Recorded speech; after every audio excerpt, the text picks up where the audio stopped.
It's the third week of September. I've been installing tongue and groove pine on the ceiling of the Skoolie in stages as time permits. Got a camping trip starting in 48 hours. All the wall boards below the windows are in, and my buddy and travel companion John has been helping me cut and air nail into place tongue and groove pine for the ceiling.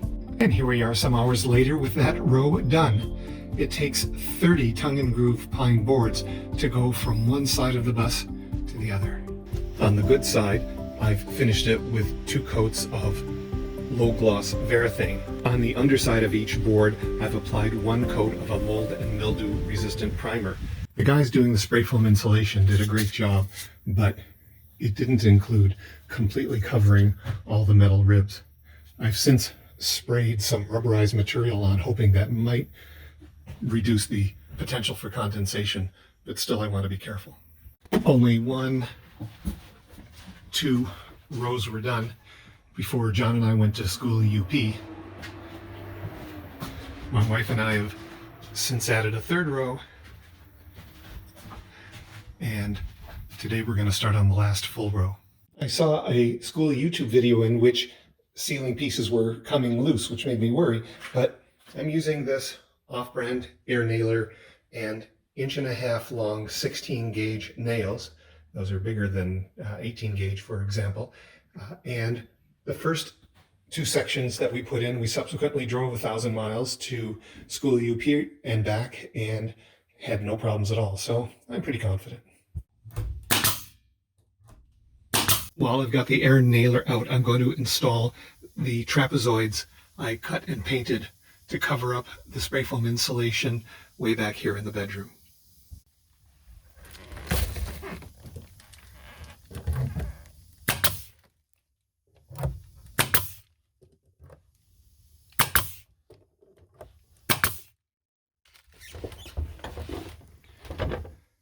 Well, cosmetically it's not perfect, but it's a great improvement. It's 5:45 in the evening. We're losing the light, so we're quitting for the day.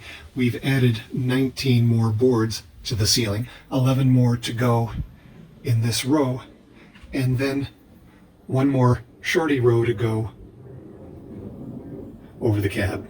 It's the next morning, and for no particular reason, I think I'd like to install this trim piece around the max air fans before installing more boards. Here's the trim installed around the rear fan. The trim comes with 2 screw holes on opposite sides, and I chose to put those 2 sides this way, and it resulted in a gap here. Makes me think if I rotated the trim 90 degrees, the screw holes would be here, and it might be a tighter fit. So I may try that on the front fan. So here's how you do it.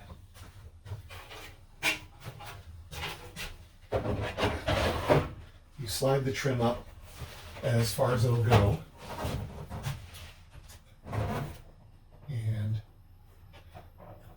make a mark. Try not to actually get it on the wood.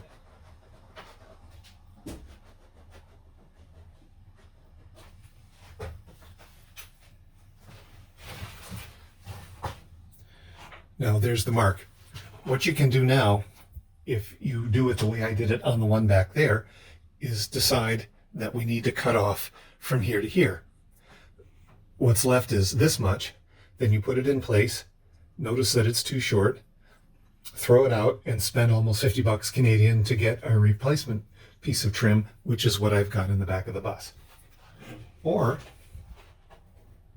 you can realize that from the line to here is the amount that needs to be removed, and just remove that much. I think that's the approach we're going to use this time.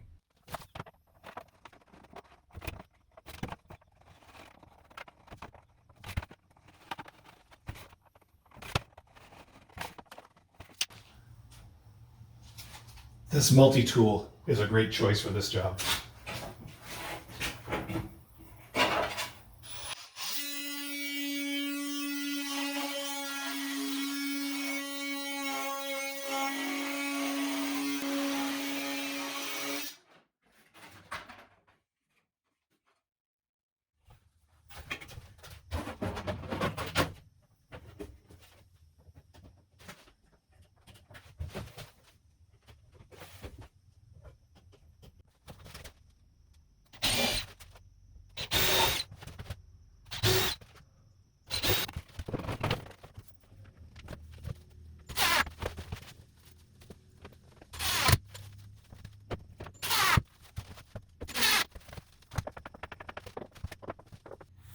Well, the gap isn't completely gone when I put the screws in this orientation, but it's less. So I think that's a good idea, and I'm going to turn the trim on the back fan 90 degrees as well.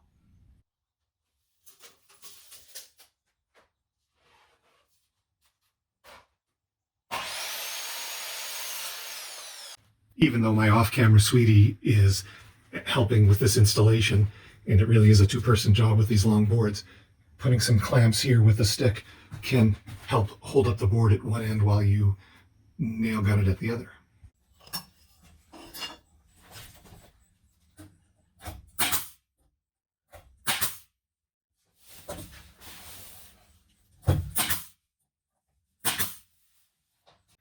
This is at least the third draft I've done of this board with a lot of complicated cuts that I made on the bandsaw and the jigsaw.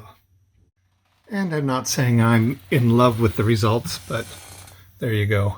I need to be able to remove this in order to run more 12-volt wiring eventually.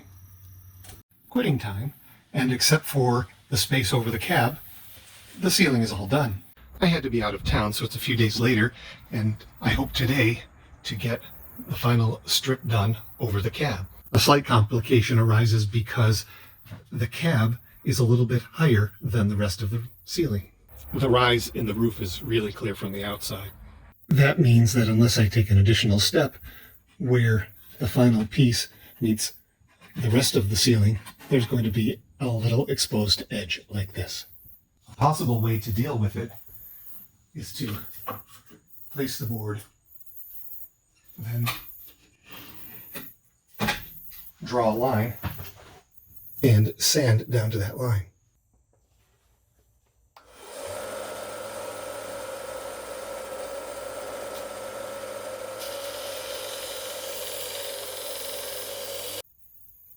I've done that with this board.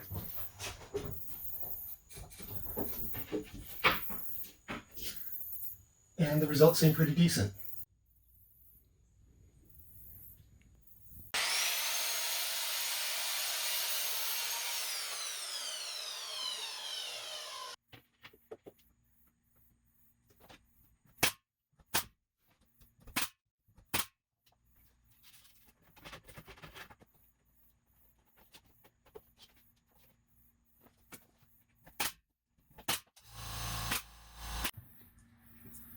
Not a bad start.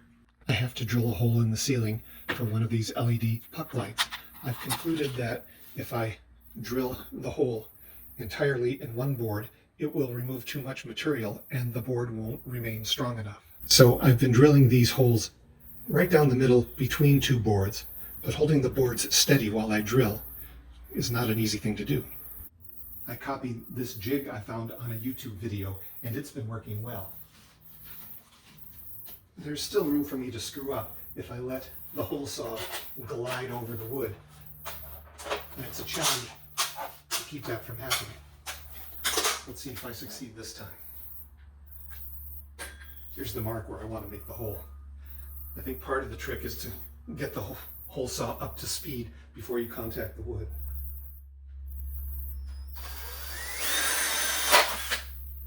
And that's the kind of thing I'm talking about.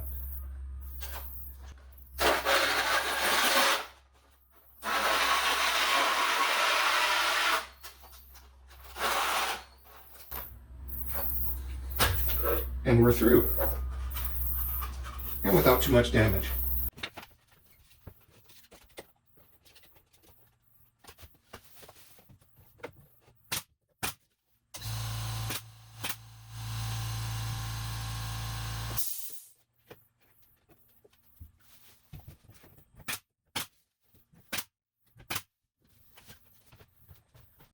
I think I'm about halfway done now.